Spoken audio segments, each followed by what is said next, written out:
पृष्ठ वाला है। तो गुणा करने के लिए यहाँ पर इसका जो कॉलम है और दूसरा जैसे ए का कॉलम हो गया, ये रो कहलाता है और ये कॉलम कहलाता है। पहले रो को लिखते हैं फिर कॉलम को। इसका जो कॉलम है अगले वाले जो अवयव है उसके रो के बराबर होना चाहिए। जैसे यहाँ पर इसका जो कॉलम है 2 है और इसका रो जो है वो 2 है, तो इसका गुणा हो जाएगा। तो ये जो है समान है तो वो नहीं है। अब असमान वाला भी हो सकता है।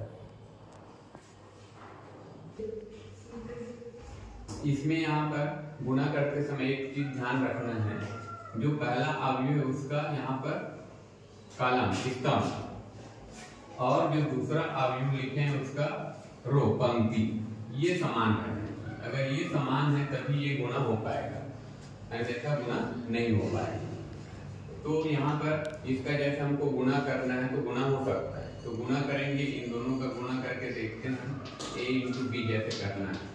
तो यहाँ पर सबसे पहले a को लिख लेंगे 1 2 3 4 और b का यहाँ पर है 2 3 4, फर्स्ट रो में, सेकंड रो में 4 1 5। अब जैसे हमको यहाँ पर गुणा करना है तो गुणा करने का नियम है, यहाँ पर जो फर्स्ट अवयव लिखे हैं उसका रो और सेकंड जो अवयव लिखे हैं उसका पहला कॉलम लेना है। इसका फर्स्ट रो और ये फर्स्ट कॉलम लेना है।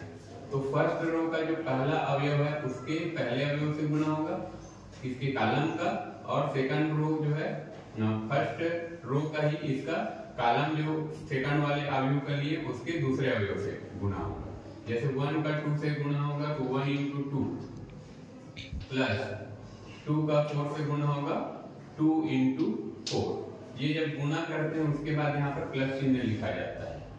अब जो है ये फर्स्ट रो हो गया। अब इधर वाला जो सेकंड वाला है उसका कॉलम लेना पड़ेगा, सेकंड जो अवयव है उसका दूसरा कॉलम लेना पड़ेगा। तो फर्स्ट रो का इसके सेकंड कॉलम के पहले अवयव से गुणा होगा, तो 1 का 3 से गुणा प्लस 2 का 1 से गुणा। अब इसी प्रकार पहले अवयव का रो ही रहेगा और जो दूसरा अवयव का तीसरा कॉलम रहेगा उससे गुणा करना है। इसके पहले अवयव को इसके पहले अवयव से गुणा करेंगे, फिर इसके दूसरे अवयव को इसके दूसरे अवयव से गुणा करेंगे। अब जब ये हो जाएगा तो हम जो दूसरा रो में आ जाएंगे। सेम जो है दूसरा रो के साथ इसका पहला कॉलम, दूसरा कॉलम, तीसरा कॉलम ऐसे करते जाना है।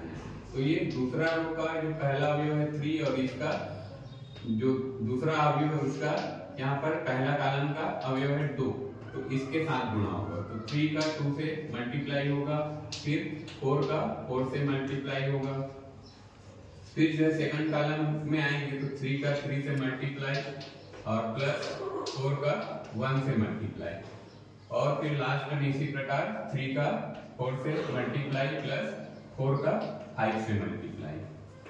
अब यहाँ पर जैसे हम लोग गुणा करते हैं सिंपल सा गुणा करके जोड़ देना है। 1 का 2 से गुणा 2 हो गया और 4 का 2 से 8, 3 का 1 से गुणा 3 प्लस 2, इसी प्रकार 4 प्लस 10, यहाँ पर 6 प्लस 16 और 9 प्लस 4 और 12 प्लस 20।